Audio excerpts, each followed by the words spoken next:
to Saturday Sanga.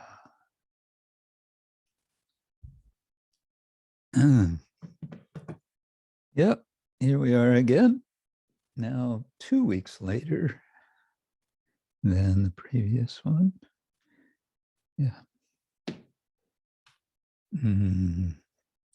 And it's nice to see you all, seeing shining familiar faces.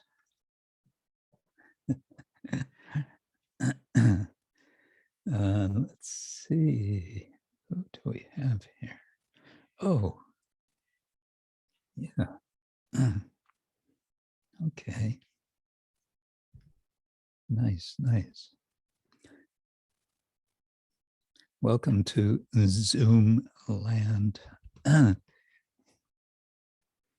have to say, I'm somehow still amazed by this technology that we can come together in this way, being simultaneously in different parts of the planet. Yeah, something to be amazed about. And that's one of the 7 secondary bhavas and rasas is adbhuta, adbhuta bhava, adbhuta rasa, wonder. So, of course, technology brings lots of wonders, and in such a way that are not always the best thing. But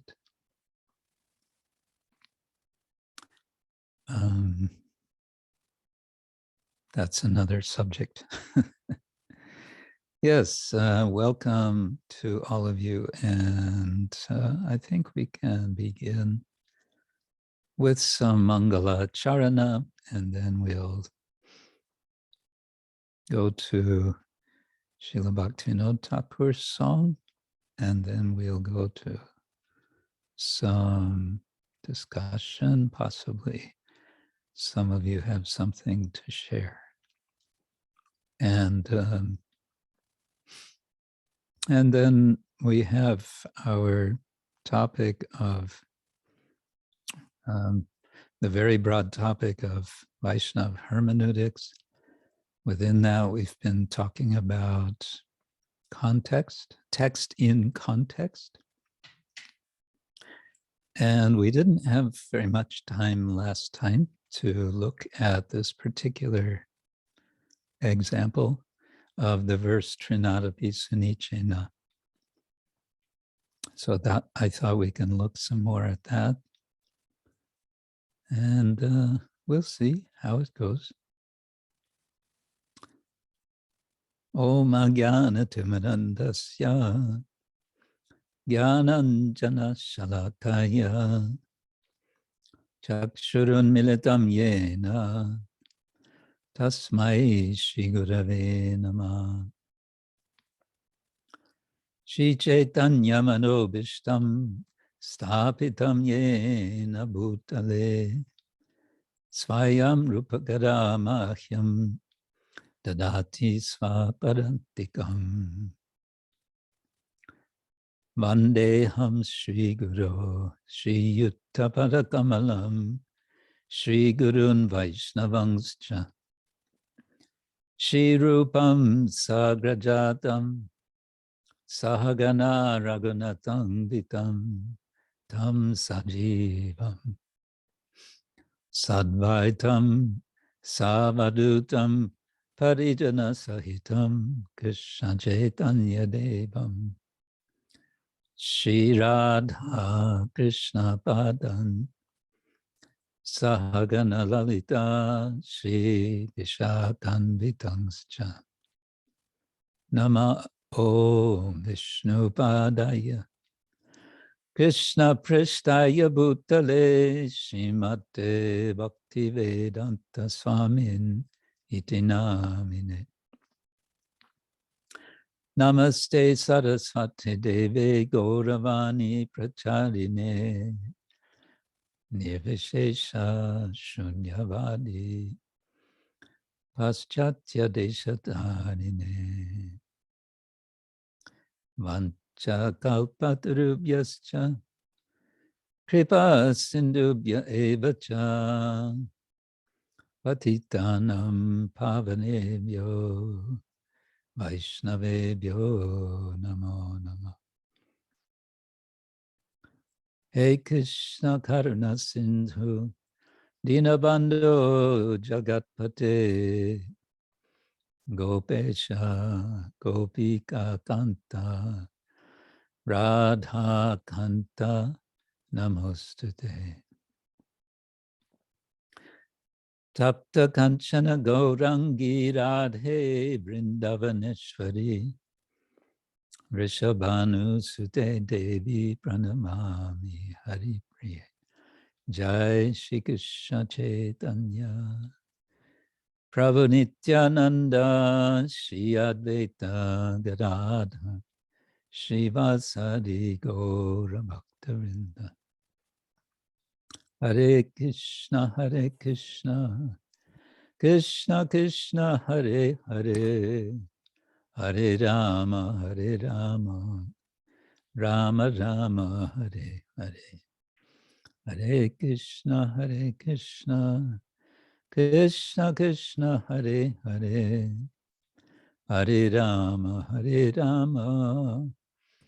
Rama Rama Hare Hare.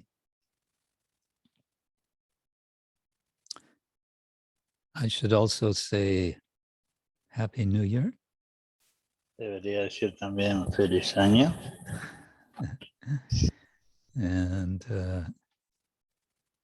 we can maybe discuss about New Year's a little later.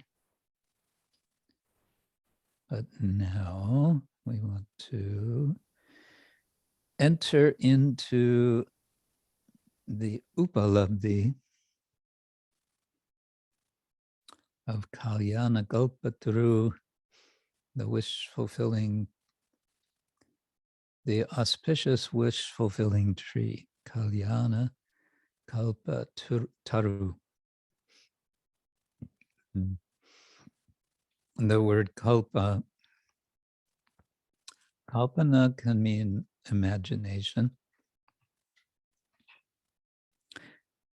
Has, I think, a quite wide range of meanings, but a taru, in any case, is a tree. So kalpa can mean desire, a desired tree.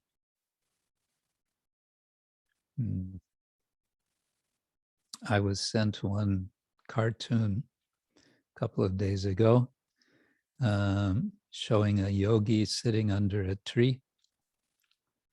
And the caption said, this yogi has decided to renounce the world and simply sit under a tree and meditate. So in the picture is the tree and the yogi sitting under the tree. But inside the tree, there's a big flashy car and there's a big house and this and that. And there's bags of money hanging from the tree. So that's his kalpavriksha tree, under which he's renouncing. Okay. Before we go to this song, let's remember a little about last week's, 2 weeks ago, song, discussing the kleshas. Ore mana, klesha tapad dakije asesha. Avidya asmita ar abhinivesha durbar raga dvesha e pancha klesha. So you may remember this, the 5 kleshas.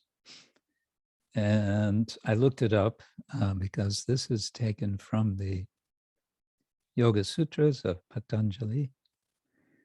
And it is in chapter 2, and it's his third sutra. Avidya smita raga dvesha biniveshaha kleshaha. That's the sutra. And we have here the translation of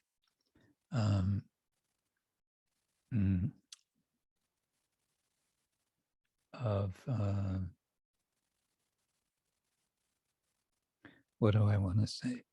We have a good translation.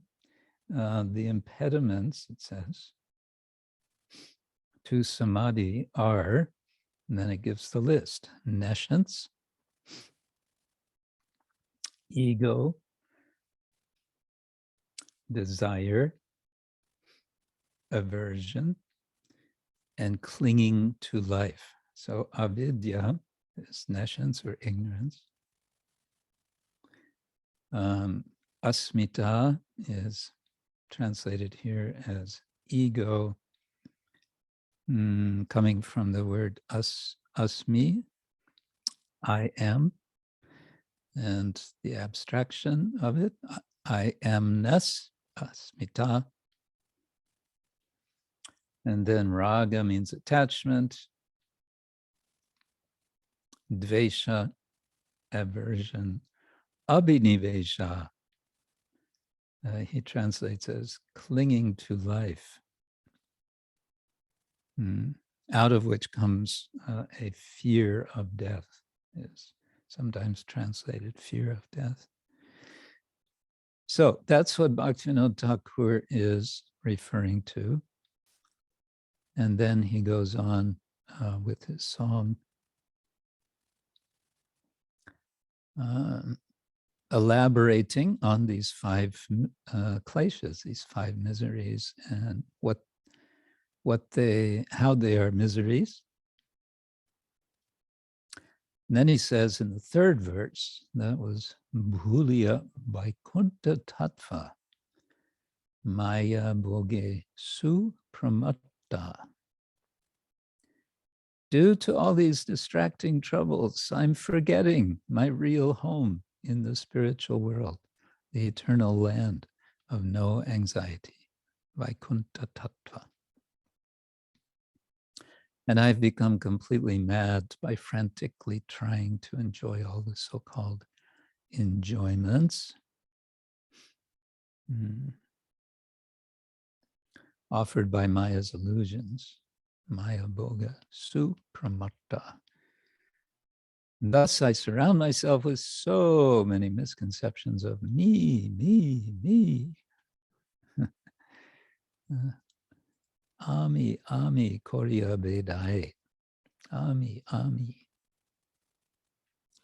Oh mind, my dear brother, just see how my heart has become full of so many anxieties due to constant worries about this is mine, this is mine. E amar, se amar. So the Bengali first person possessive is amar, mine. And a means this, and se means that. So this is mine, that is mine. E bhavana anibar, repeatedly this bhavana, this experience or feeling is coming, this mood.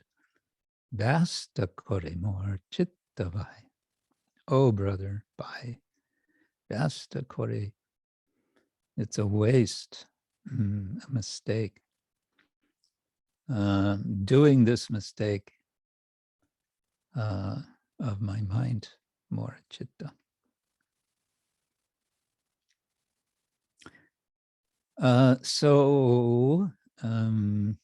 And remember, oh yeah, this was very nice. He's saying, I was suffering in this way materially. So then what happens? I end up getting some guidance by a doctor who's no better than the Lord of Suffering, Yamaraj. And this doctor has given me a prescription. But what is the prescription? Aham Brahmasmi, Ami Brahma. He gave this aushadhi, this medicine, so-called, to overcome Maya, the Maya Brahma, misery, the mistake of Maya. But then, Daki Chinto Hoilo Bishama. Now, when I see the result of this so-called medicine, I feel unbearable anxiety in my conscience. So from the frying pan into the fire. On one side, I feel great difficulty and grief from these 5 material miseries. Eketo, roger koshto, yamupam, vaidya brashta. On the other side stands the corrupted doctor, the Vaidya, who is brashta, fallen. That's this Mayavadi who's like Yamaraj. E jantran kise jai more. How am I going to get out of this situation? Kise. And then the answer is Shri Chaitanya doyamoy koro jodi samashroy par hobe e bipad gor. There's only one remedy: if I would simply take complete shelter of Lord Chaitanya, who is known to be the most merciful, then only I will easily cross over this ghastly calamity. Vipad Gor. Gor means horrible. Not Gora, but Gora, G-H. Yeah, so Lord Chaitanya is the solution. Another way it is put by Krishnadas Kaviraj, a nice verse. Katanchana smrite yasmin duskaram sukaram bhavet vismrite viparitam syat. Shri Chaitanya namamitam. I offer obeisance to Shri Chaitanya Mahaprabhu, by whose remembering whatever is difficult becomes easy, and by whose not remembering, if one is forgetting, then whatever is easy becomes difficult.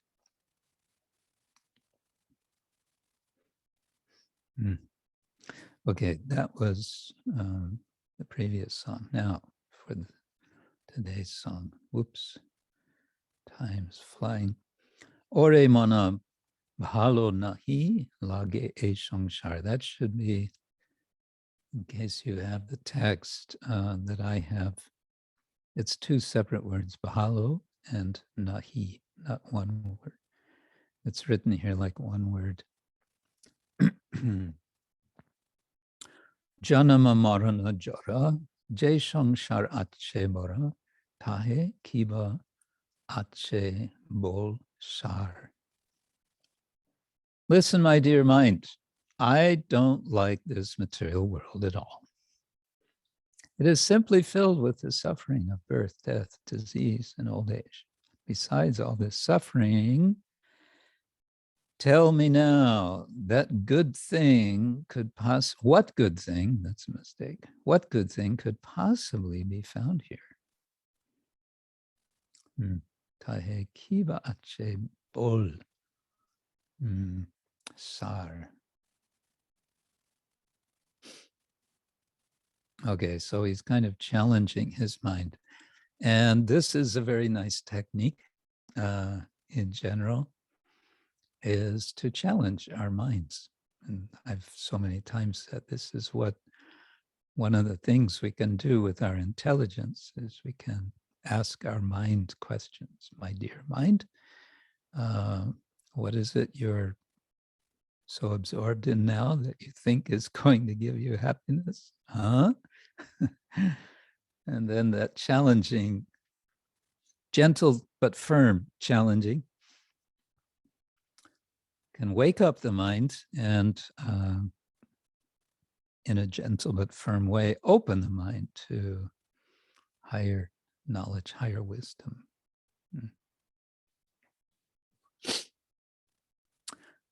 Dhana-jana-parivar, keho, nahe, kabhu, kale, mitra, akale, apar. Jaha, that should be rakibare, not rakni bare. Jaha rakibare chai, taha nahe, take bai. Anita shamashta binashar. Wealth, followers, family members, they can never really belong to anyone. For a time, they are together, and afterward, they all drift apart. All these relationships which you would love to hold on to, none of them will remain for long. My dear mind. Oh, brother, know it for sure that all these temporary things are flimsy and perishable. The word flimsy, English word, means easy to bend, not solid, not strong. So weak and perishable or unsolid.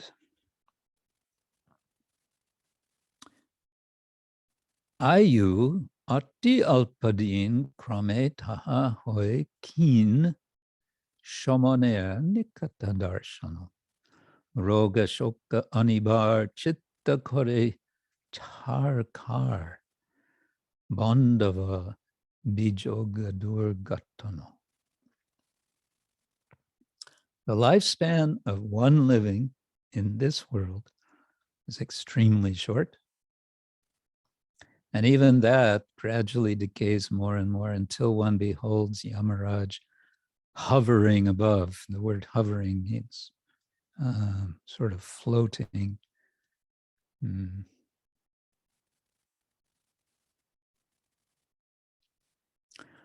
Hovering above nearby, afflicted with continuous diseases and lamenting in heartbroken grief, his consciousness thus degrades more and more. It's interesting that lamentation is a way that the consciousness is degraded. Krishna says in the Gita that one who's on the spiritual platform, Brahmabhuta, is prasanna atma, is always joyful, and so is not lamenting, na sochati, and is also not hankering, na kankshati. So here it's saying that this sochanam is degrading the consciousness, which actually Krishna is also telling Arjuna in the beginning, second chapter of the Gita. Kutastva kashmalamidam vishame samupasitam anarya jushtam asvargyam kirti karamarjuna. This is not the proper attitude of an Arya, of a noble person. Finally, one meets his downfall, and he again suffers the calamity of separation from his dear kinsmen. Bandhava-bijoga durgatana. Bhalo kore deko bhai amisra ananda nahe je ache she dukke koron. She shukke tore tabe keno maya-dasa maya-dasa habe, haraibe paramartha-dhana. Just see here, my dear brother, don't go for this mixed pain and pleasure of so-called material happiness, for it's actually the source of all your troubles. If this is the real situation, then why have you become the slave of Maya just on account of this miserable so-called happiness? Maya-dasa. Do you realize what you've done? If you become the slave of Maya, then you only rob yourself of the eternal treasure waiting for you, the supreme goal of life.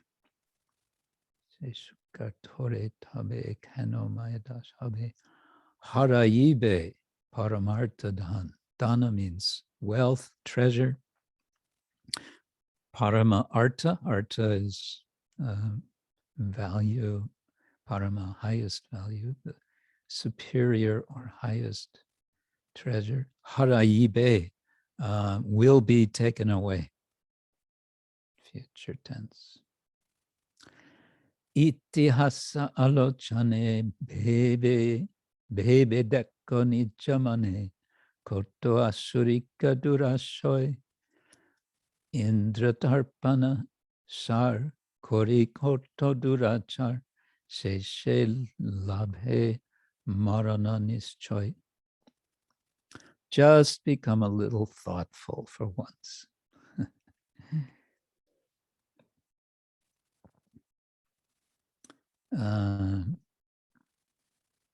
And reflect back on your own life story. How many demoniac temptations you were motivated by?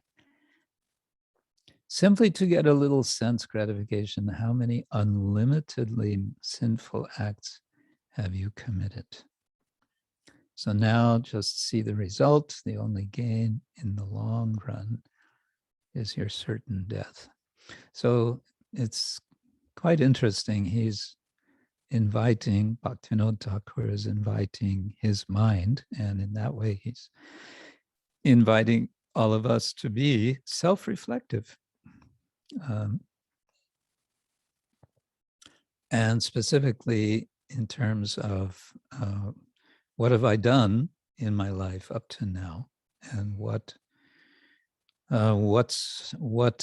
non-spiritual, what demonic things have I desired, have I indulged in, or thought of indulging in, or wanted to indulge in.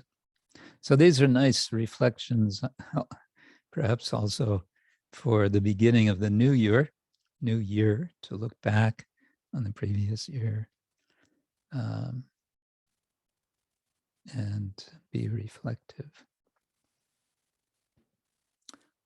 Then he says, Marana shamoy tara upai hoya hara anutap anale jalilo kukur adi pashuprai jiban katai hai, that's long a high, paramartha kabuna chintilo.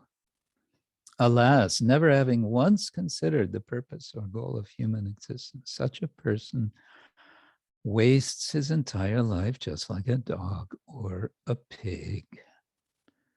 Dog, pig, kukur adi. Well, okay, the translation that includes the word pig, but it's just kukur means dog, and adi means beginning with. So beginning with dogs usually means dogs and pigs and so on. Then at the time of death, being bereft and cheated out of any means of deliverance, he laments bitterly and burns in the fire of repentance. Chintilo. Katai hai, I think, is referring to lamenting bitterly. And then amon bishoye mon keno tako achetan chado chado bishayer asho Shri Guru Charana Shroy Koro Shabe Bhava Joy E Dasher She To Borosha. My dear mind, so tell me why you remain stupefied, which means like completely dull and unconscious, absorbed in this useless temporary sense gratification. I want you to give it up right now. Sounds like a New Year's resolution. And give up all hopes for future sense gratification as well. For the expectation of this humble servant is that you will be able to conquer over this miserable material existence by being firmly situated under the protection offered by the lotus feet of Shri Guru, your most well-wishing spiritual master. It's interesting in the translation, in any case, is the expectation of this humble servant.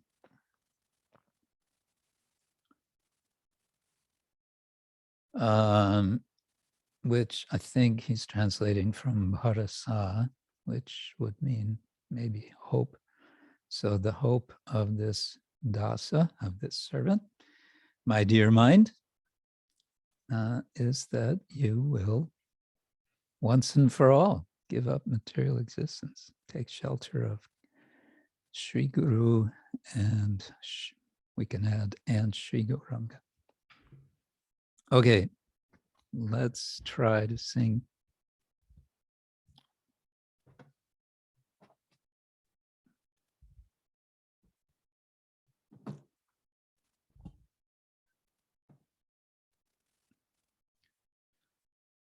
Now, if I do something here.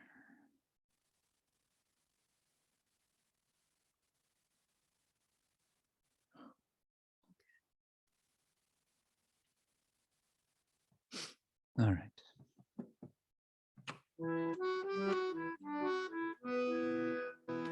Ore mana Bhalonahi Lage e samsar.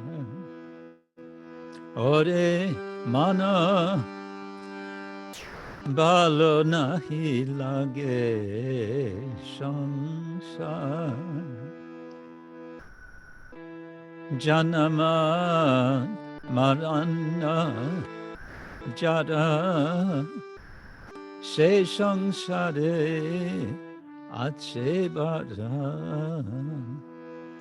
Janama-marana-jara je samsare ache bhara. Tahe kiba ache boli shan. Tahe kiba ache bol san.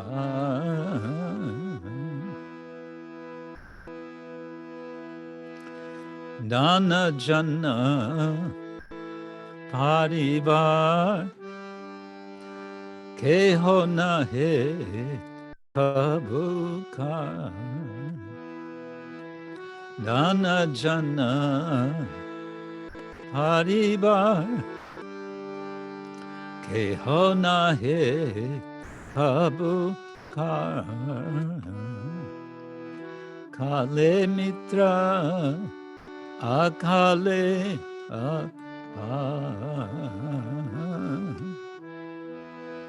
Kale mitra akale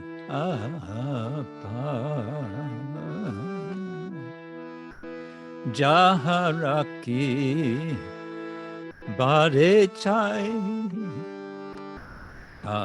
nahe tahe pai. Jaharaki bare chai tahe, tahe nahe, take by anitya samasta vinasha anitya samasta vinasha ayu ati alpa-dina grame taha hoy ki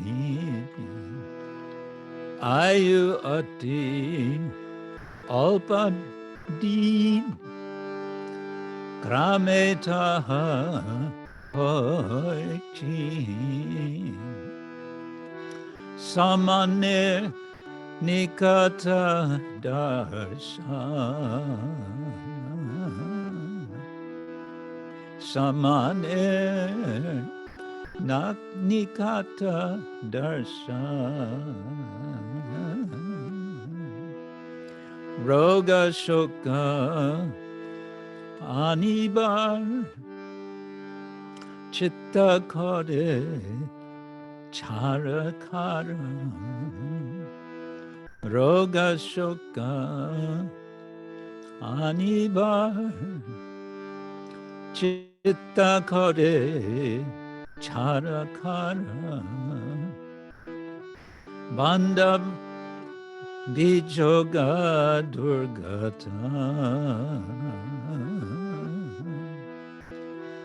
bandhava-bijoga durgata Balo kore deko bai amishra ananda nahe Balo kore deko bai amishra ananda nahe Jai ache shedu karana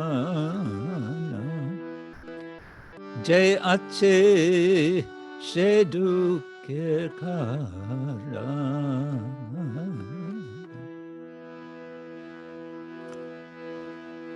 se shuke tore kotabe kano maya-dasa hobe se shuke tore kobe kano maya-dasa hobe haraibe paramartha-dhana haraibe paramartha-dhana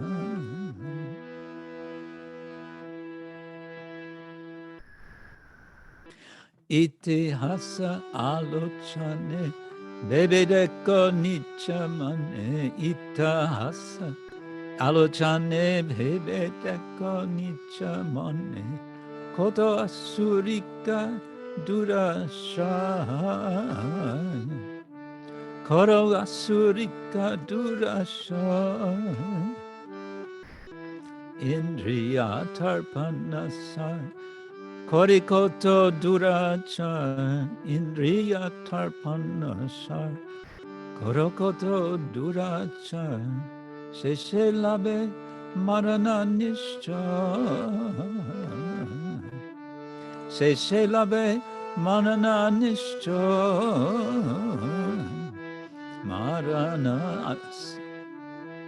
marana samay tara upay hoya marana samatara upay hoya hara anutap anale jalil anutap anale jalilo kukuradi pashu pray Jiban katai hai kukuradi pashupai. Jiban katai hai paramartha kabhu nachintilo. Paramartha kabhu nachintilo. Amon Vishaye Mana Kanotako Achetana. Amon Vishaye Mana Kanotako Achetana. Chado Chado Vishaye Asha. Chado Chado Vishaye Asha. Shri Guru Charana Shroy Karo Sabe Baba Joy. Shri Guru Charana Shroy Karo Sabe Baba Joy. Eda Se Seto Bharasa. Eda Se Seto Bharasara. Hare Krishna, Krishna Krishna, Hare Hare, Hare Ram, Ram Hare Hare, Hare Krishna, Krishna Krishna, Hare Hare, Hare Ram, Ram Hare Hare, Hare Krishna, Krishna Krishna, Hare Hare, Hare Ram, Ram Hare Hare, Hare Krishna, Krishna Krishna, Hare Hare, Ram Hare Ram, Ram Hare Hare, Hare Krishna, Krishna Krishna, Hare Hare, Hare Ram, Ram Hare Hare, Hari Bol, Hari Bol, Hari Bol, Hari Bol, Nitai Gora, Hari Bol, Hari Bol, Hari Bol, Hari Bol.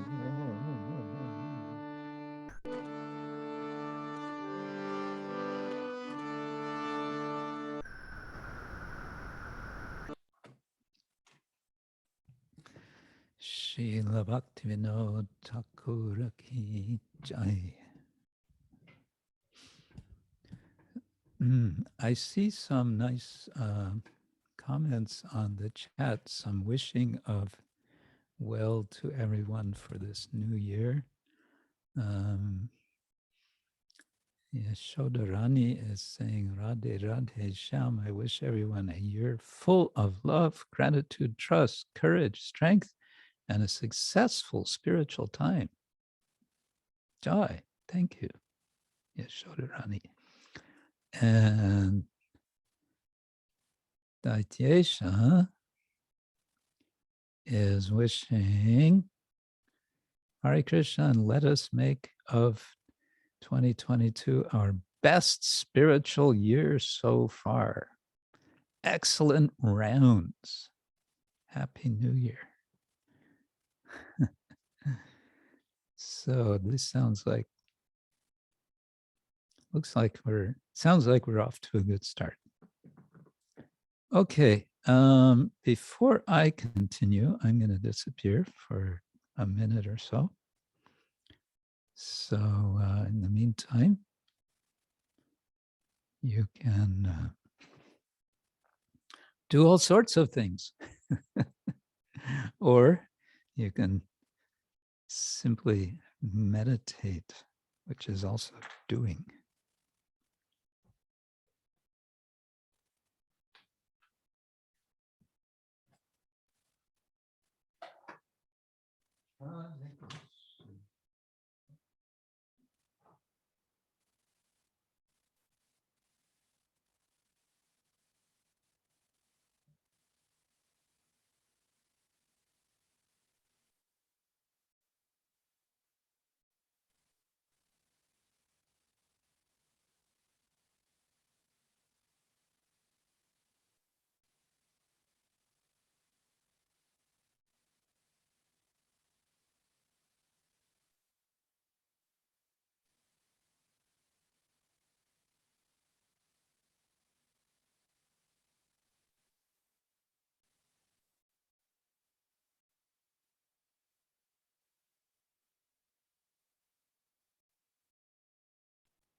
Okay.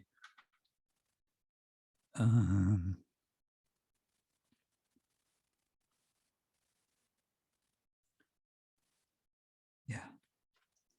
Okay. So, Hare Krishna, everyone, again. And what should we talk about? New Year's, old years, no years. There's a very nice article by my godbrother, Mahatma Prabhu, which I think you could find it on Dandavats, unless it's on ISKCON News, about New Year's resolutions and why we generally don't keep them. And he's explaining, well, the idea of a New Year's resolution is generally that we want to change something in our lives. We want to change some habit. We want to replace a bad habit with a good habit. We want to improve an already good habit. He doesn't talk so much about that, but yeah, we all have a sense of wanting to be better, do better, think better, make ourselves better. And he speaks about this in terms of change. We want to change something. But alas, we find ourselves often not very successful. We may have so many good intentions, but it doesn't happen. And he makes the basic point that the only way one can change oneself for the better is if one recognizes that I suffer more by not changing than if I change. So if I recognize that I'm suffering more by not changing, then I will change. So long as I don't recognize that I'm suffering more by not changing, I won't change. We might say that's very much nicely expressed in the song that we've just gone through, Srila Bhaktivinoda Thakura. He's saying, I want to change. And how am I going to do it? By taking shelter of Sri Guru. But he's making it very clear. The problem is, he's recognizing that there is suffering. There's too much suffering by continuing as I'm doing. And therefore, out of that is coming this resolution, this firm determination. Yavasayatmika buddhi. Undeviating intelligence, buddhi. And it's Yavasayatmika buddhi. It's not Yavasayatmika manas. It's the mind tends to be shuffling here and there, but the intelligence can be fixed. How is it fixed? By keeping the goal, keeping attention to the goal, the goal of Krishna prema.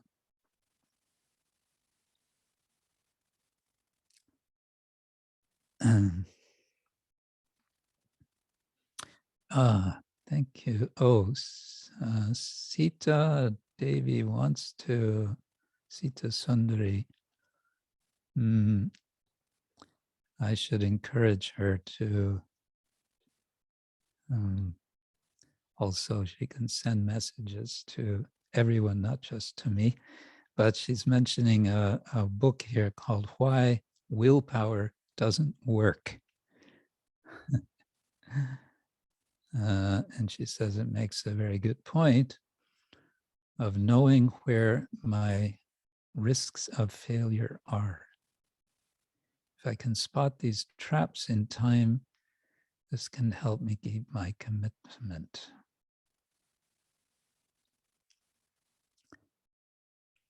A practical example, if I can make sure that I'm not hungry when I go shopping to the supermarket, I can overcome my desire to eat things, to buy things which are not healthy.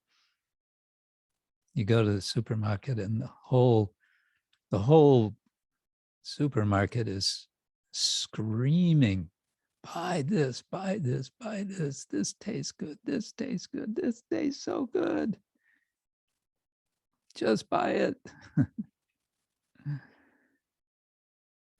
And if you go to the supermarket and you haven't had your meal for a few hours, maybe you're kind of hungry, or maybe you're very hungry. So then what's going to happen? You're going to be easily influenced, easily swayed by this promotion of all these things which are actually not good, not healthy. All this synthetic food.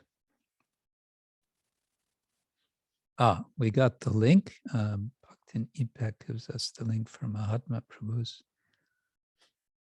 article.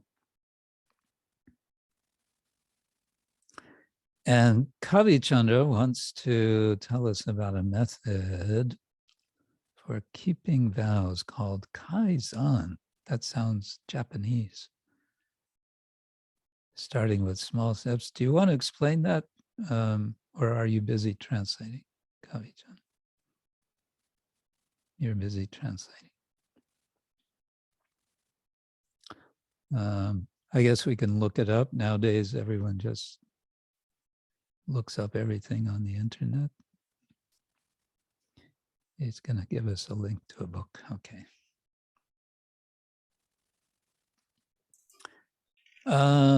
Okay. Maybe that's enough for now about New Year. The New Year is becoming the old year as we speak. Nowy rok staje się starym. Chandra Prabhu, you can talk now. I removed the translation. Okay, thank you. Can you hear me? Yes. Oh my God. Now I need to find this book. Okay, actually I'm reading this book. Of course it's translated into Polish, so I'm not sure what is original name of it. I'll find. Well, actually, because we know the Kaizen is connected with industry, especially in Japan. It was invented in United States, actually, because when the Second War started, United States, of course, US sent troops to Europe, and then they needed to have production very efficient way done. So they decided, okay, we will not make big changes, big improvements or revolutions in our factories.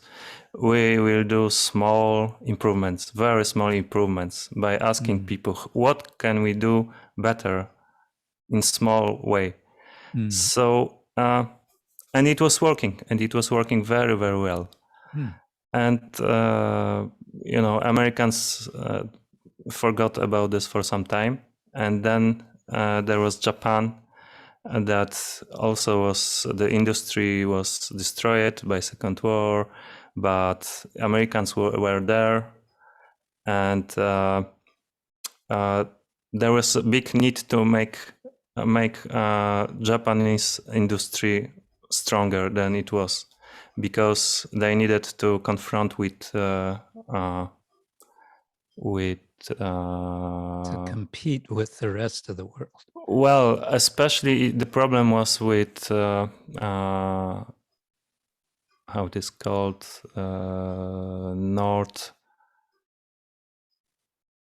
Oh my God. Anyway, doesn't Yeah, matter. yeah. Okay, so one, American general or someone in that was in charge of Japan, that was occupied by US for some time, decided, okay, let's bring this guy who invented this method of small steps.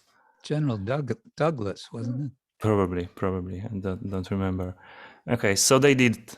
So they did it, and Japanese people, they took this very in very enthusiastic way. Okay, we'll do it this way. So they changed completely the way how the factory worked, and they identified with this method, and they called this method Kaizen. That means small steps. Okay, so the book I'm talking about is written by a therapist that thought, well, if we can use this in industry, then why we cannot use as individuals? And he found that it is very, very effective, because and the first example was I can find the name of this original name. This is written by Robert Maurer, Dr. Robert Maurer. I later I will give you link in chat. So he thought, okay, so why not use this? And the example is people with obesity. They are coming to doctor, and doctor says, okay, you need to lose your weight immediately. Start diet, start stop eating bad things, start gym, etc. Right. And and people are frightened, are are crazy about this. It's too much. No. Yeah. But he was in one such situation as a therapist with doctor and the patient, that was the lady that was in such situation. And when the doctor was about to tell, well, you should start stop eating so much and do your gym, etc. And just before that, this therapist told this lady, maybe you can start in very small way. As you watch TV for 1 minute, stand up and just walk in the place for 1 minute, only for 1 minute. Can you do this? And this lady said, well, yes, I can do this. Okay, so for 1 month, this lady was doing this, and then she, instead to stop the hard thing, if she would start very from high C and doing many things, then people used to stop after some time. This is very often, and most of people that start New Year with New Year vows, then they stop usually after 2 weeks. This is, I don't know, somehow something about this. So this lady after 1 month, she asked, maybe I can do something more, because it's so easy. Yes, you can start something more. So she did something a little bit more for next month, and next month she was doing more and more and more, and in some points she was doing very nice exercises, and very nice. She started diet, and she lose weight, and she never stopped this. It was very transformative. This transformation was for a long time, and he started this way. So this doctor is telling about this method, that there are few things we can do. One thing you can do is also thing you told about, Guru Maharaj, about asking questions. Because those questions from intelligence, there are those are indeed challenging the mind. But we should start from very small questions like, what small thing we can do to improve, to make this change, to make things better. But it must be so small that almost is invisible. So, okay. So more in the book, I will send a link. I don't like to take, time about this, but this is, actually, sometimes it's better to start a spiritual life this way. Start slowly and give more things than, okay, I will shave my hand and chant 16 rounds, etc. And, after a few months, forget it. It's too much. Yes. Yeah. So okay. That's the input. Thank you. It reminds me of the story. I won't be able to tell it in all detail, but a Jewish rabbi is visited by a man complaining that his household is too crowded and he's, fighting with the kids and his wife, and it's so much trouble what to do. And so the rabbi says, do you have any animals? Yes, I have some goats. I have 2 goats. He said, bring the 2 goats into your flat. It's a small flat. It's already overcrowded. He says, bring the 2 goats in. What? Are you serious? Yeah, bring them in and keep them there. And come back to me after a week. He comes back after a week. Yes, so you've had the goats in you. Yes. So you have also some chickens, no? Yes, bring them in also. So he's in this little flat with his, whatever, 6 kids and his wife and his mother and mother-in-law. Now it's 2 goats, and now he should bring in the 5 chickens. Okay, so he does. And again, for a week, he survives. He comes back to the rabbi, so what is your experience? Oh, it's just intolerable, he says. Then the rabbi says, okay, now let the chickens and the goats out back into the yard. So he does that, and after a week he comes back and says, oh, everything is so nice now.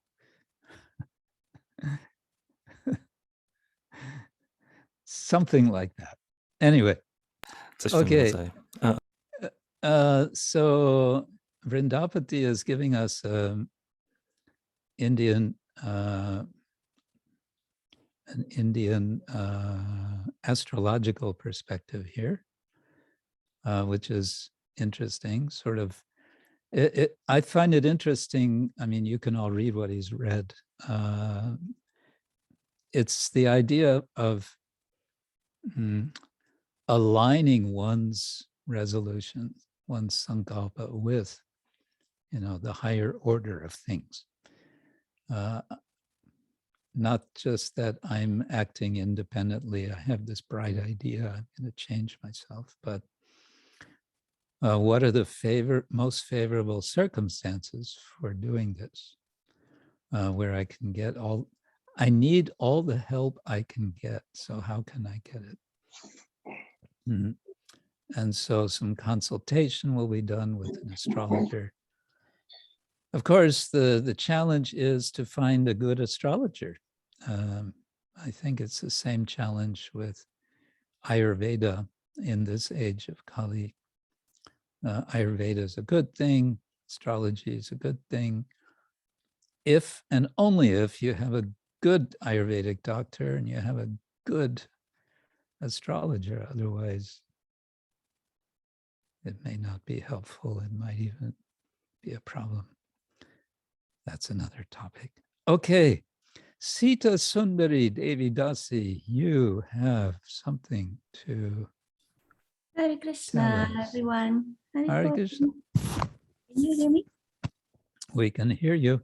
Okay, so I'm starting the new year with being a bit brave to say this in person. Yes, very good. Whoops, where did she go? We don't hear you now. Mataji, please unmute again. Okay, okay. So just the concept in our with our company, we try to help people to replace, because if I just take away everything which I'm not supposed to eat or unhealthy, then finally I may go crazy. My mind may go crazy. Mm-hmm. And so the thing of small steps is really, really good, what you shared before, Prabhu. And also this thing of how can I replace, for example, meat. In Germany, there are many products nowadays, or of course you have tofu and soy and everything. Mm-hmm. And one example was one husband of their doctors, and he called me and he said, yes, but she's only giving me vegetables and salad, and I get so hungry eventually that I go and buy a steak. And so we try to encourage him, to replace the meat with these things. And devotees usually do that. We often replace meat with cheese. Also problematic if it becomes too much. We met an Ayurveda doctor in India, and he said this is a real problem among devotees, because all these milk products, they can cause Parkinson and so many problems. But the point of replacing, I think, is important, not to just leave everything out, but to know what can I eat instead, which is tasty, but it's not harming my health. Yeah. Yes, very good. Thank you. Thank you. Thank you. Well done. You did it. Yes, but I'm sweating. Hare Krishna, everyone. It reminds me of Srila Prabhupada's strategy. What did he do? He replaced food with prasadam. And very rich prasadam, especially in the beginning. He was showing devotees how to make, halava and gulab jamans and all these things, which, of course, later on we gradually realized you can't overdo it with all these rich foods, because you'll end up without a liver. But his strategy was that, as you were just explaining, Sita Sundari, to replace whatever it is, the attachment is. And we understand that also from Bhagavad Gita, Vishaya Vinivartante Niraharasya Dehina Rasavarjam Raso Api Asya Param Drishtva Nivartate. One may be restrained from sense gratification, but the desire will remain. If, however, there's a higher taste, then one is situated, and one becomes situated properly. Param Drishtva. So that's, even Krishna thought of that, just imagine. Okay, so, and I think it's time to ask if anyone has something to show and to tell, or to show. Usually some telling goes well with showing, but it can also just be telling. And maybe I'll start by just telling that, well, two things. There's the bad news and there's the good news. So starting with the bad news. The bad news is that in China, we've been informed that now the government has made some new, very strict rules regarding social media and religion. They want to control everything more and more. And so what that means is I was giving lectures online Bhagavatam for Chinese devotees with Chinese translation, Mandarin. And for some time, until further notice, we've been requested by the senior devotees who are overseeing the yatra to not do anything online. So that's unfortunate.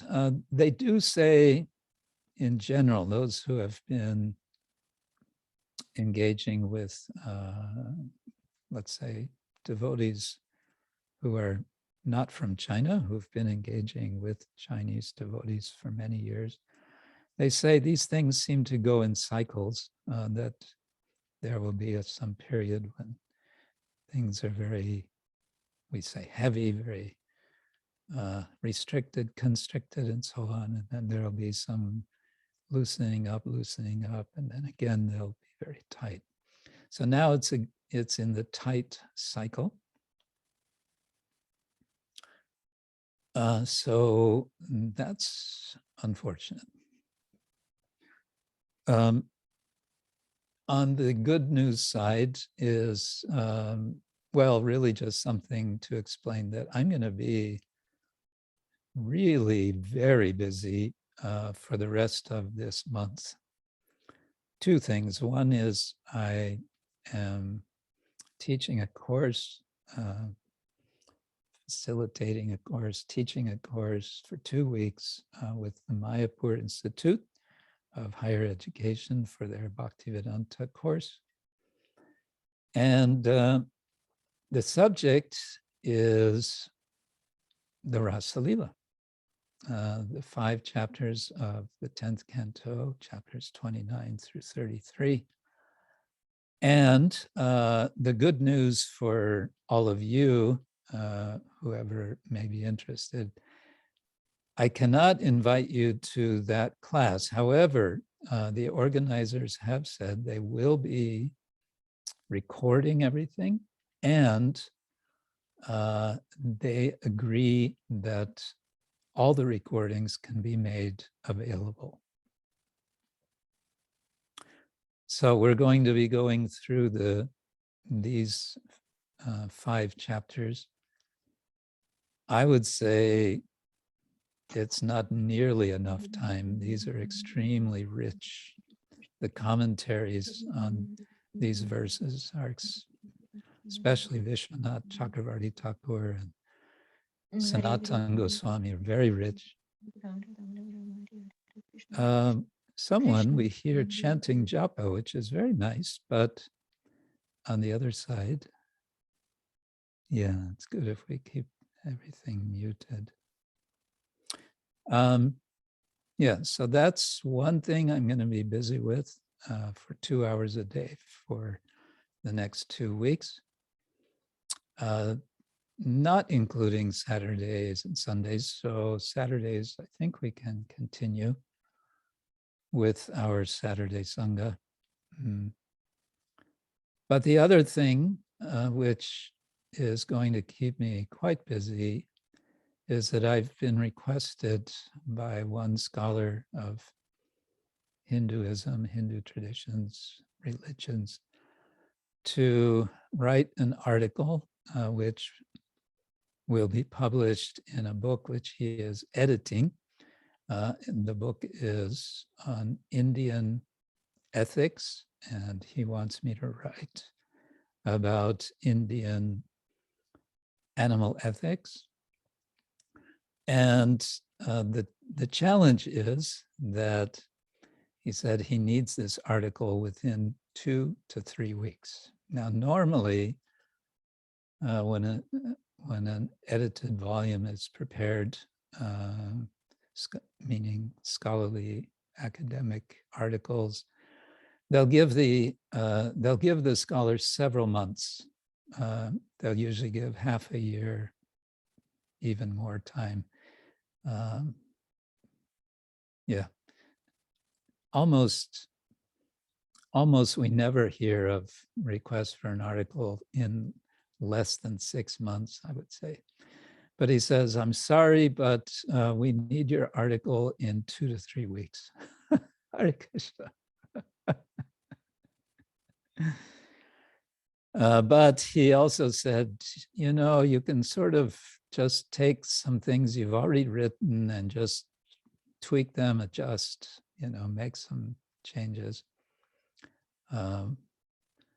But for me, it's still a major action because it's, I don't know, I need also to think it through to come up with something new beyond what I've already written, what I've already published.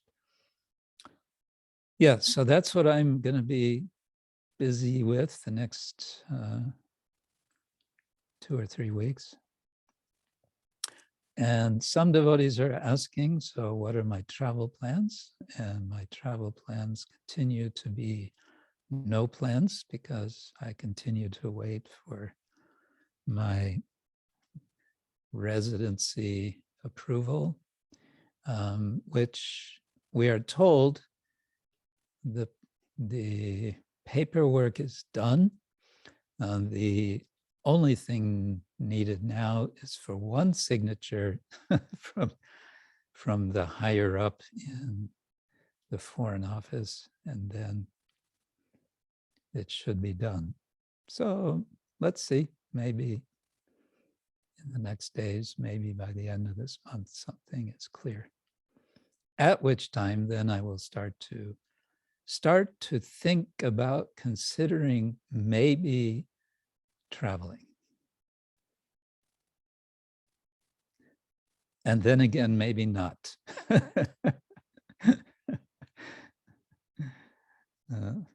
Anyway, okay, Hare Krishna. Anyone else have something to share? Something?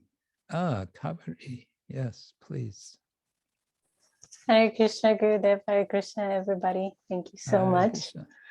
I have a question, if that's okay. I don't mind to make it public. Since you're going to be busy, I'd rather have this question answered here than bothering you with an email. We just moved into a new place that was part of our own Rati and my resolutions. And I have a new studio with more light, and it's better to work. And I've been thinking about this. I read an article by Madhavananda Prabhu where he mentioned that artists sometimes worship Vishwakarma. Of course, I worship Govinda. Well, yeah, that's what we do. And I very much try to connect with him, and you know, within and without. I do have all the I have like pictures of Yamuna Devi here. I pray to be able to use my skills in service. And I do have this is my question. I feel, but I'm not sure if it's a speculation. I didn't feel so much when I read that, the Vishwakarma connection, but I did notice that I do gravitate to thinking in Vrinda Devi. I don't know I don't know how to explain it, but I do keep a picture of her and I offer incense to her. And I kind of feel that as she decorates Vrindavan and she organized all these landscapes and all that, I pray to her that if she can so kindly help me to create this atmosphere in my paintings or things like that, to recreate some of that. Is it, not that is it okay, but does it make any sense? I kind of feel like the connection, not just to worship Krishna directly, but to pray to this devotees to guide me or inspire me, or you have something that really pleases Krishna, you know, can you share that? Is that how you see that? Yeah, devotees approach the devotees of the Lord to seek their blessings. And Vrinda Devi in particular is, as you said, she's making all the arrangements in Vrindavan for Krishna Lila. And I just heard explained by Amarendra Prabhu a few days ago. She is one of the access points to Vrindavan. So whenever a devotee goes to Vrindavan, to actually enter Vrindavan, one should pray to Vrinda Devi. One should also pray to Yamuna Devi or to Yamuna River. He listed 5 or 6. There's the dust of Vrindavan. There's Govardhan. I think he mentioned also the footprints of Krishna. So in that mood that I want to enter Vrindavan, I want to enter the mood of Vrindavan. I want to be open to the atmosphere of Vrindavan, where everyone is utterly and completely absorbed in Krishna, Radha Krishna. Everyone is having only one interest, to serve Krishna and Radha. And then that, in that mood, it would be appropriate. Yeah, Vishvakarma, I don't even know how Vishvakarma looks. I don't know what a deity of Vishvakarma would look like. And that starts to sound anyway like a kind of demigod worship, which, you know, we're not, there's no need for it. Everything is included, everyone is included in worshiping Krishna, but Krishna is never alone. He's never alone. But who is he with? He's with his eternal associates. And only by the grace of his associates, we can have, that we can approach Krishna. So from that perspective, I would say, Vrinda Devi Ki Jai. Yeah. Thank you so much, Gurudev. Dear Lalita, you have your hand up.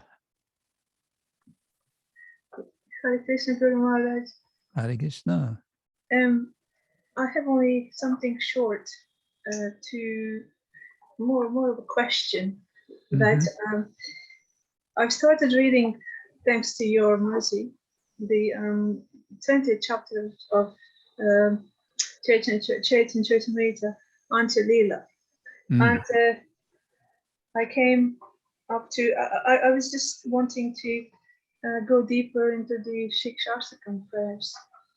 That I've actually been saying these Shikshashtakam prayers for the last 20 years, first thing in the morning. But I also realized that I do not know all the translations properly. And last time, 2 weeks ago, when you inspired us to read Anjalila, I've decided to actually go deeper into this 20th chapter. And the first sentence actually got to me very deeply, that when Lord Chaitanya was enjoying tasting the verses of Shikshashtakam with his two friends, which was Sarv Damodar and Ramananda Roy. Mm-hmm. And then I was also thinking, it would be so lovely that this year, in my New Year's resolution, I can increase the reading with other devotees.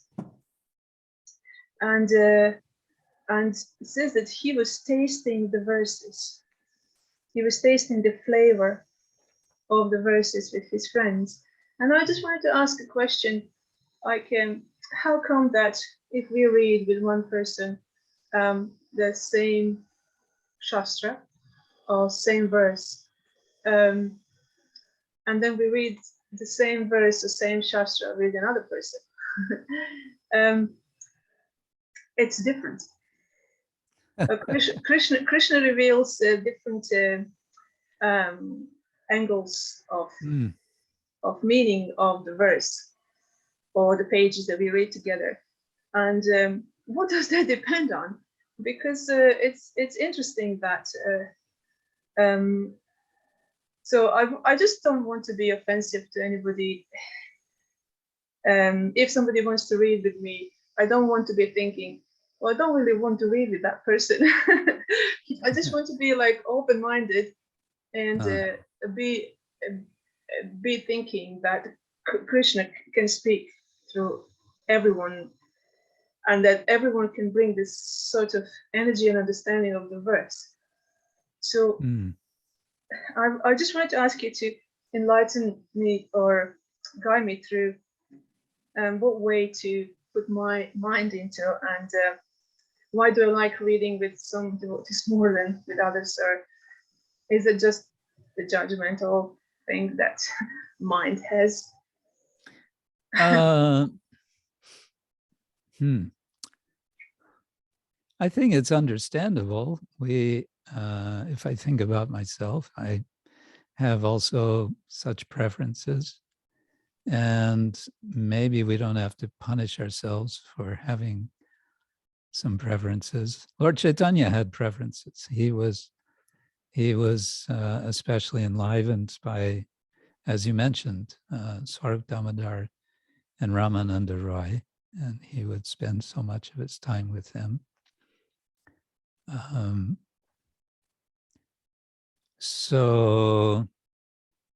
But your initial question, why is it that we experience such different aspects of the same thing? We may read the same page together with one devotee, the same page with another devotee, and something different comes. Yeah, it's because we are all different, and different things sort of reflect out. Different things go in and different things come out from different devotees. I would say like that. One might say it's because we each have different sets of filters, in the sense of our attention is directed in one way or another. It's because we are individuals, we have our different backgrounds. And that variety it's a good thing. So I wouldn't scold or punish myself that maybe I'd rather read with this person or these persons rather than this person or those persons. Just recognize this is what enlivens me the most, and that's fine. At the same time, we can also give ourselves and be illuminated that way. Sometimes we may read with someone in a way which is we're encouraging that person, and that way we're doing a service. And through that, we can also be enlivened. We can experience a different shade of rasa, if you like.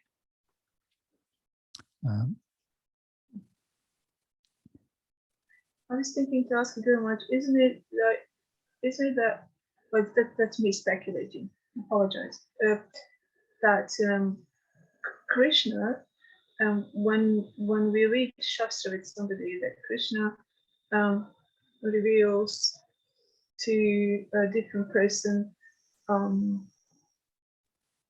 a different meaning of the verse. Yeah. And in that way, it's sort of broadens the understanding. Yeah. Yes, because every verse can be appreciated from so many different angles. Therefore, Prabhupada would say, discuss from all angles. I've been listening to discussion by Amarendra Prabhu in America of the Venu Gita, chapter 21 of 10th canto, the Gopis' song of the flute, or to the flute, or about the flute. And he spent several days just discussing the first 6 verses, which is all introduction before the Gopis actually begin their song. And then he jumped to verse 18. There are 20 verses altogether. He jumped to the 18th verse, which is a glorification. The Gopis, specifically Srimati Radharani, according to the Acharyas, is glorifying Govardhan, Antayam Abala Haridasa Varya. And he spent 4 days on that one verse.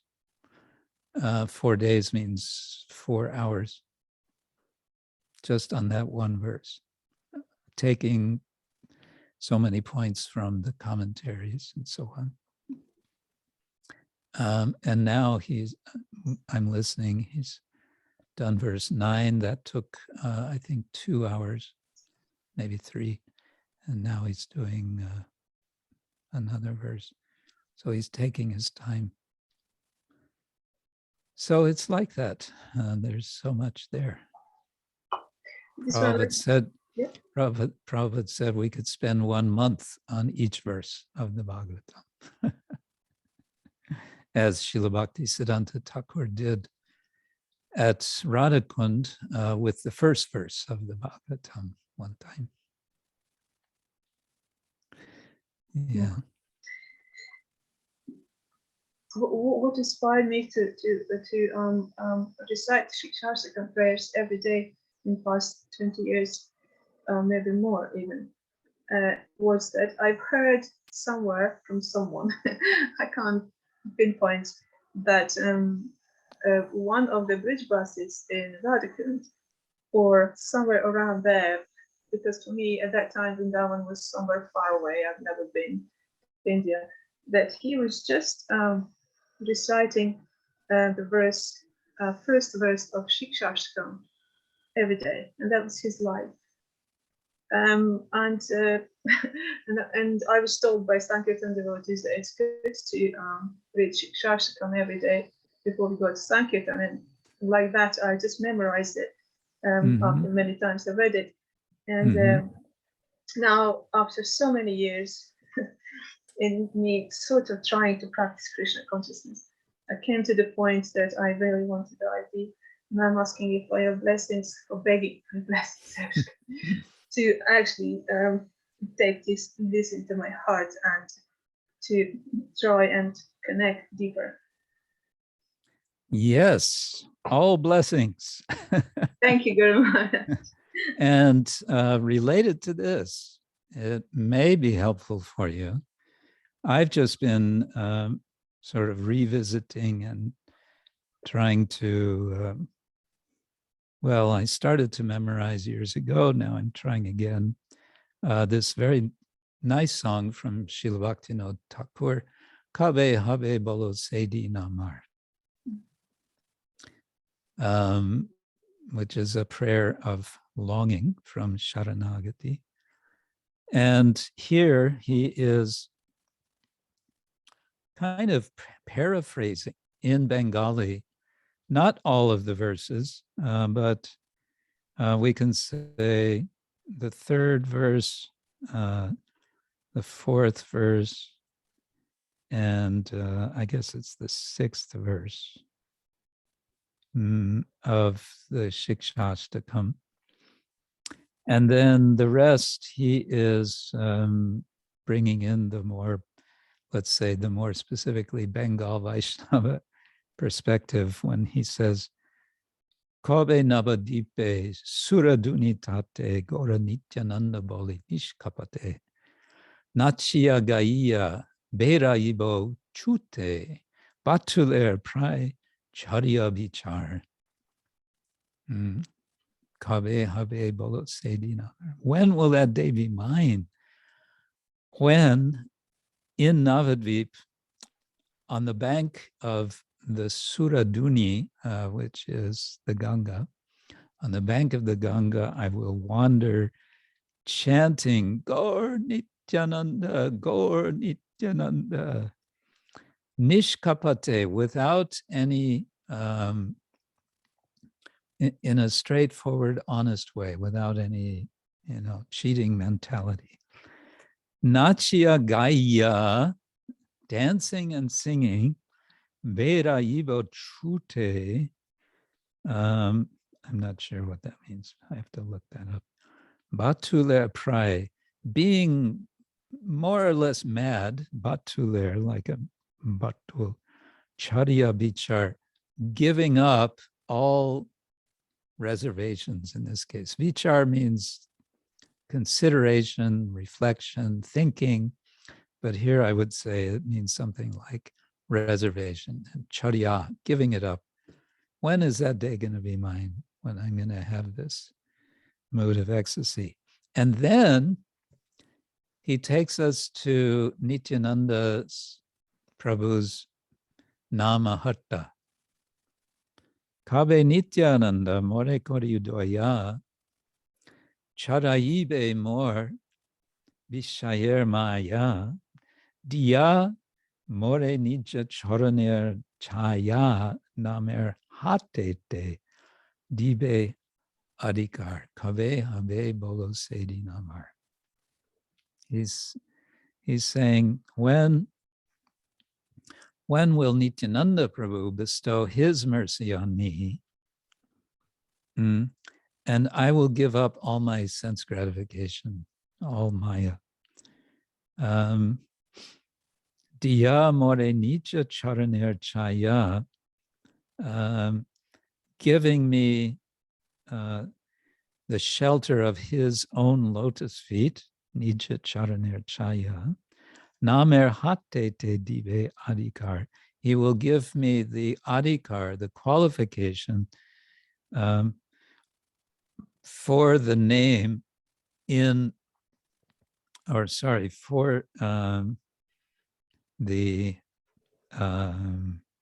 he'll give me qualification to participate in the marketplace of the holy name. Like that. And then he says something quite humorous. He says, Kinibo lutibo harinam rasa namarase mati hoibo bibasa rashe rashika charana parasha korea mojibo rashe anibar. So kinibo, I will purchase, I will buy, because he's talking about the Nama-hatta, the marketplace of the holy name. I will purchase, but then he says, lutibo, I will steal. So I may purchase, I may steal. What does he want to steal? Harinama rasa. He wants the rasa of Harinam. And with that rasa, then he will be vibhasha, he will be absorbed.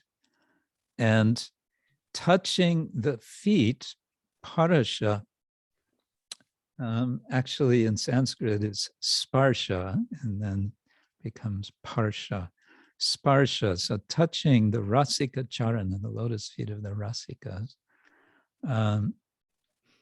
who are relishing rasa. Korya majibo rase anibar. Then I will be absorbed in rasa repeatedly. But then what does he say at the very end? I find this especially, he really brings it together, and I think he's giving a kind of an insight, a secret, how to realize the Shikshastaka. He says, Kobe jibe doya, hoibe udoi, nitya sukkabuli, sudina hridoy. Bhaktivinoda korya binoy, Shri Agya Tahal koribe prochar. So kabe, when, jibe doya, with compassion for the jivas, hoibe udoi, will arise. When will compassion for the living entities, for the living beings, arise? And he sort of answers that question in the second line. Nija sukha buliya sudina hridoya. Buliya means forgetting. Nija sukha, my own happiness. Forgetting my own happiness. Sudina hridoya, having a heart which is feeling very lowly. Bhaktivinoda korya binoy. Vinaya in Sanskrit, it means being, having very nice behavior. Korya binoy, being proper. Shri Agya Tahal Koribe Prachar. Agya means order or command. So the command of Shri, which in this case can refer to Sri Chaitanya Mahaprabhu, since it's his Shikshastakam, it's his instructions. So taking the instructions of Chaitanya Mahaprabhu, Koribe Prochar, I will preach, literally.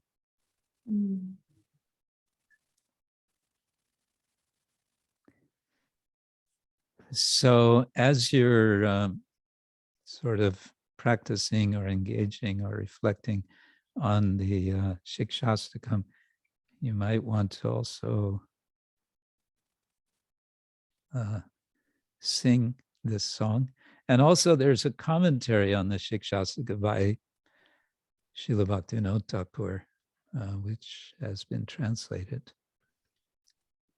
Have you given any seminars or classes on Shikshastakam? Truth be told, no, I haven't. Several devotees have. Sachinanand Swami Maharaj certainly has, and I believe several other devotees. You can probably find it all online. Thank you ever so much, very much. Hare Krishna. Okay. Well, as it happens again, there's not a whole lot of time for hermeneutics. One thing is, I want to give you, whoever is inclined, something specifically to read. And I'm going to put this in the chat. This is another list of Chaitanya Charitamrita verses, and probably also includes purports I also haven't looked at this yet myself. This is taking this verse, Anyabilashita shunyam jnana karmadhyanavritam anukulyena krishna shilanam bhaktiruttama. This is Srila Rupa Goswami's definition of pure devotional service. It's, I think it's verse 12, first part of 11 or 12, something like that. Beginning of Chaitanya, of Bhakti Rasamrita Sindhu. So this verse is being referred to in all of these verses, which I've just sent you on the chat. And so again, what do we want to do is kind of look, give some attention to the context. Here, instead of writing Madhya Lila and Antya Lila, you'll see it just says number 2 and number 3. So the first digit, we don't have any reference in Adi Lila, so there's no number 1s. But just so you know. So the first one is Madhya Lila, chapter 8, verse 68. So like that, you can look. And what I mean by context, again, it may be more than just, 1 or 2 verses prior to this. It might be just the whole situation. And in one sense, we can say there's 2 ways of looking at the context.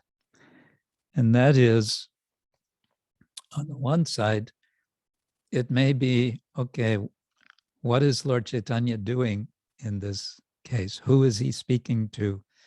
That sort of thing. But another context is, what is Krishnadas Kaviraj saying to us or to his readers by making sure that this particular verse is quoted? It might take a bit longer to explain what I mean by that, but see if you can ask yourself that, because Krishnadas Kaviraj is not simply he's not just writing down what's been recorded in a tape, on a computer. It's not that we have exactly what Lord Chaitanya said every day of his life. What we have is whatever Krishnadas Kaviraj has taken from what he has heard from Raghunath Goswami, from Srila Rupa Goswami, and possibly he also had the notebooks of Swarup Damodar. And he seems to have also had the drama of Kavi Karnapura, the Chaitanya Chandrodaya Nataka. Point is, he's being selective. And in being selective, he's making emphasis. So what is he emphasizing? Why is he emphasizing? Like that. Yeah. Okay. Maybe I can do one more thing in the few minutes we have left. And for this, I'm going to want to share the screen. Let's see if we can do this now. Yeah, let's see. Uh-oh. It doesn't show. Oh, yeah. I don't know if this is going to work. Allow Zoom to share your screen. Uh-oh. First, I have to do some technical things here. Oh, I didn't realize. Oh, dear. Okay. Okay, I don't know how to do this.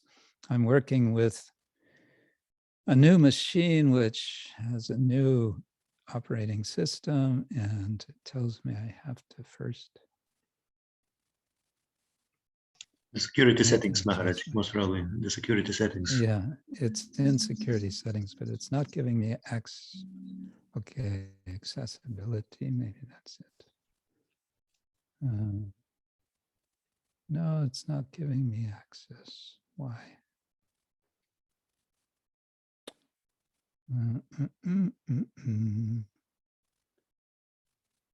Speech, input monitoring. Screen recording, nope. Apple, no. Maybe general, nope. No, it's privacy, but it's not giving. Oh, I know why. Because I have to first unlock it. Ta-da, okay. It's always like that. It's something actually extremely simple. Now, where was I? Accessibility. Camera, maybe that was it. No, photos, minors, calendar, microphone, speech. I don't know. Let's see if it works now. No, let me try again once more. My apologies for this. Share, open. Okay, now open this. Technology is great when it works, and when it doesn't work, we want to curse, but we won't curse. Quit and reopen. No, I don't want to do that. Guru Maharaj, in the Apple menu, where there is written system preferences, Yeah. and you will see a folder called sharing. You should give the permission from that folder. Yeah, I've done everything now. The only thing is now, for it to work, I would have to disconnect or to close off Zoom and restart. And I don't think I really want to do that. Or should I? We can do it. That means I will disappear for some time. And then maybe we can go a few minutes extra for whoever wants to stay. Okay. We'll see you all very soon. Hare Krishna.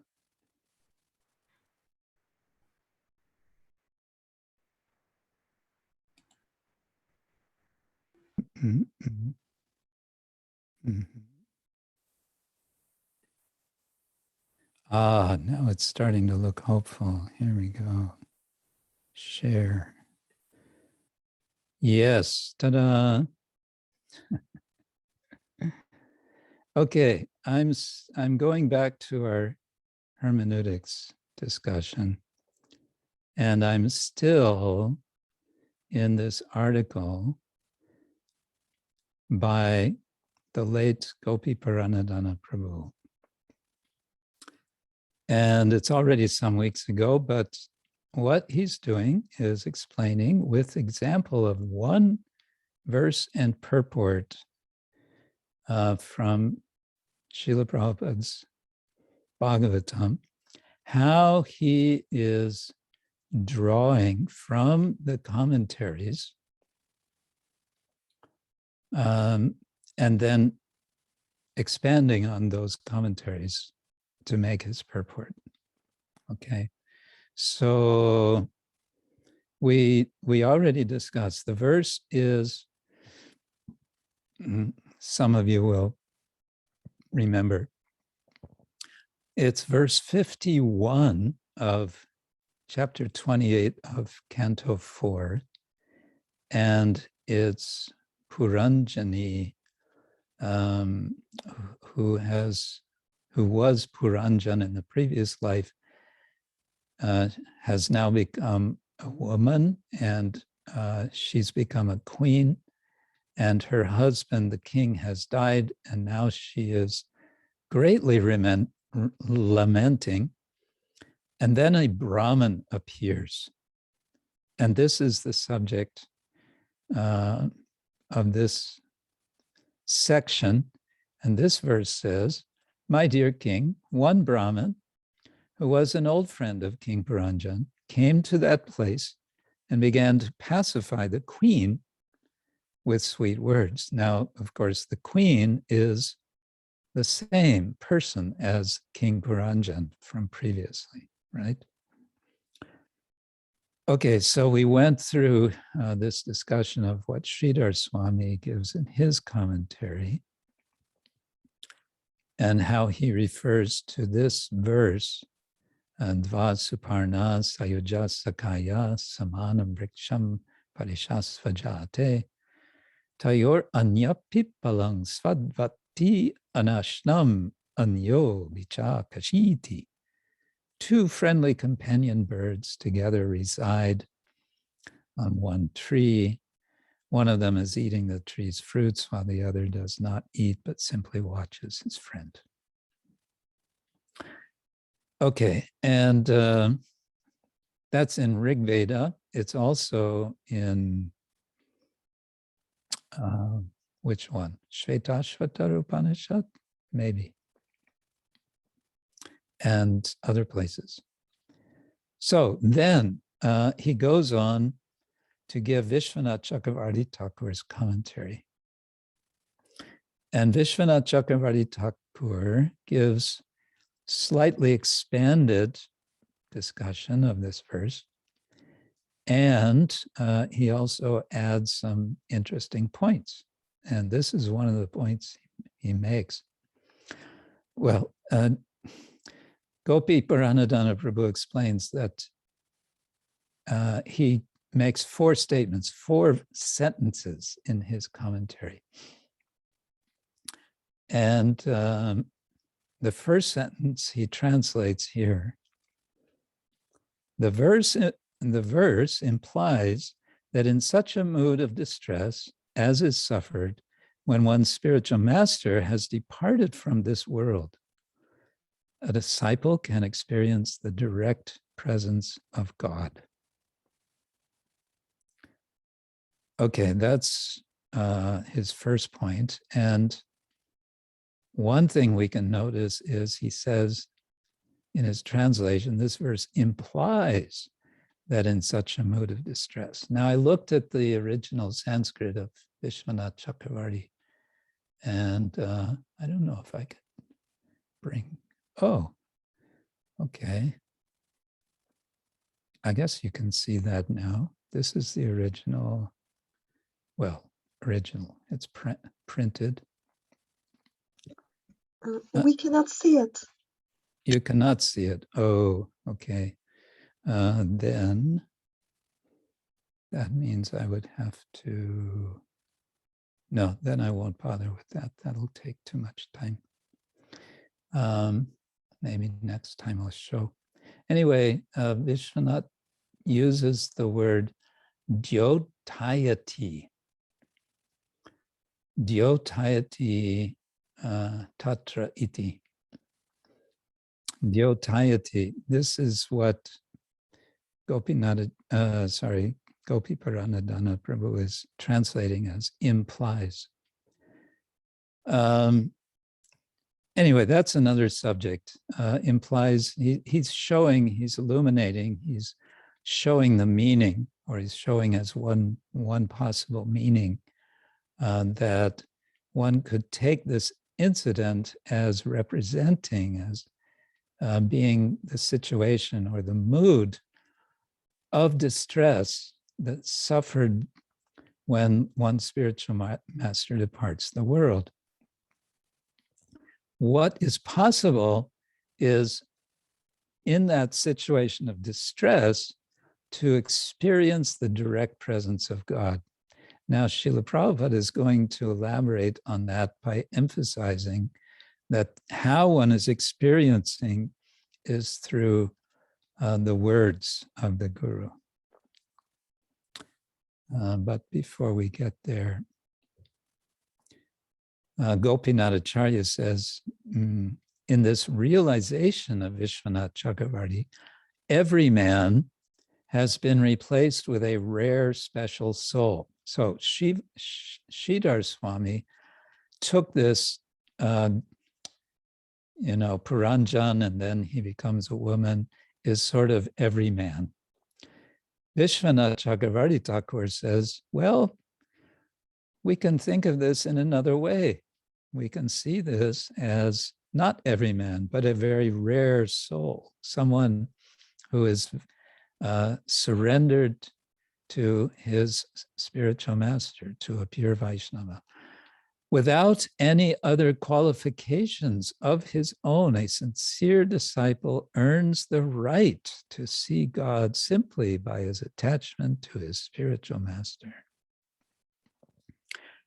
After the Guru has passed away, the serious disciple does not lose his spiritual strength, but continues to advance by remembering and executing the Guru's instructions. The intense devotional mood of separation can develop into direct vision of the Supreme Person. That's really so interesting. The sense of separation from the Guru can lead one to direct vision of the Lord. Okay, let me just read the second of Vishwanath's statements, his commentary, and then we'll leave it there for today. Vishwanath Chakravarti's second sentence is a near exact repeat of Sridhar Swami's first sentence. Quote, in this context, the friend who is, quote, very old, unquote, in the sense of being eternal without origin, is the Supreme Lord, in accordance with such statements of revealed scripture as the one beginning two birds. Now, how that sentence all sounds in Sanskrit, you might like to hear. He says, Purvataraha anadir ishvaraha.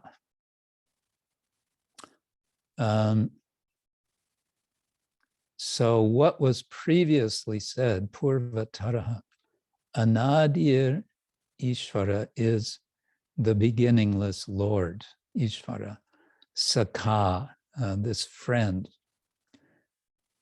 Dva suparna, iti adi shrutehe. That's the whole thing. It's very compact. So dva suparna, that's quoting the first two words of that verse from the Rig Veda. And he just says, dva suparna iti adi, beginning with that. In other words, one should already know, one should be familiar with that. He wants to save paper. He wants to save time and paper. And so he doesn't quote the whole thing. And iti ade shrutehe. That's in Shruti. It's in the Veda. And if you don't know where it is, well, maybe you have to ask your guru. This is kind of the idea. So this is also an example of what is in modern literary language called intertextuality. He's tying us to a text of the Veda and the Rig Veda, and he's also tying us to what Sridhar Swami has also quoted. And in this way, it's making a kind of a net of texts, of language, so that out of all of this network of texts, the meaning emerges, and it keeps expanding. It keeps getting richer and richer as one reflects on the different connections.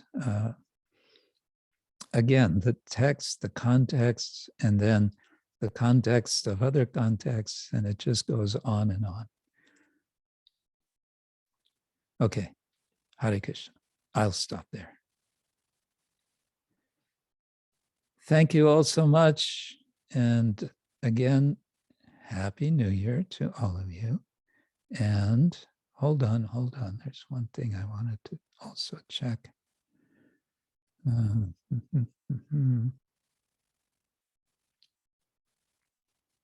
No, okay. Yes, so we, Krishna willing, we'll see you again next Saturday. Have a wonderful week. Keep well, keep swell,